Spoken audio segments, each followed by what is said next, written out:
சமூகத்தை நினச்சா எனக்கு ரொம்ப பரிதாபமாக இருக்குது. ஏன்னா ஆஸ் ஆர்கிடெக்டான ஒரு விஷயம் சொல்கிறேன். நம்ம சமூகம் எப்படியாப்பட்டப்பட்டதுன்னா, பல்லாயிரம் வருஷத்துக்கு முன்னாடியே மிக சிறந்த சிவிலைசேஷன், அதாவது நாகரிகத்தை வந்து கட்டமைச்ச ஒரு சமூகம் நாம.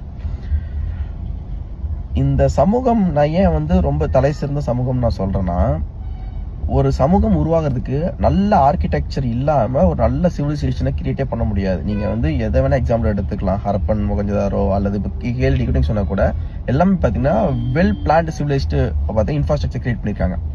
ஸோ அப்படியாப்பட்ட இருந்த சிவிலைஸ்டாக இருந்த நாம இன்னைக்கு ஆர்கிடெக்சர்னா என்னன்னு கூட தெரியாம, ஃபார் எக்ஸாம்பிள் ஆனான்னு கூட சொல்ல முடியாது, அது கூட தெரியாம ஒரு ஒரு வீடு கன்ஸ்ட்ரக்ட் பண்றதாலும் என்ன ப்ராஜெக்ட் பண்ணதாலும் 4 கட்டம் போட்டுட்டு எல்லாமே ஜஸ்ட் டைரக்ஷனை பேஸ் பண்ணி இந்த அக்னி மூலை, வாயு மூலை, குபேர மூலைங்கிற இதை மட்டுமே பேஸ் பண்ணிட்டு மூட நம்பிக்கையில குபேர மூலையை வந்து வசரமா கட்டினோம்னா நம்ம கூரை பிச்சுட்டு காசு கொட்டுங்கிற அந்த அளவுக்கு பண்ணிட்டு இருக்காங்க.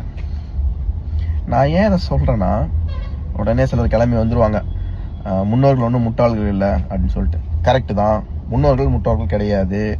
ஆனால் ஒரு பேசிக்கான ஒரு பாத்ரூமில் சர்வீசஸை கூட கன்சிடர் பண்ணாமல், பிளம்பிங் சர்வீஸ்னா பிளம்பிங் இதெல்லாம் கூட எப்படி கூட கன்சிடர் பண்ணாமல், ஜஸ்ட் நம்ம கமௌண்ட் இருக்குல்ல, அதாவது நம்ம வெஸ்டர்ன் டாய்லெட்ஸ் இருக்குல்ல, அதை டைரக்ஷனில் பார்த்து வச்சாதான் கரெக்டு, வாசலில் தான் சொல்லியிருக்காங்கன்னு சொல்லிட்டு ஃபாலோ பண்ணுறாங்க பார்த்தீங்களா, அவங்க தான் முட்டாள்.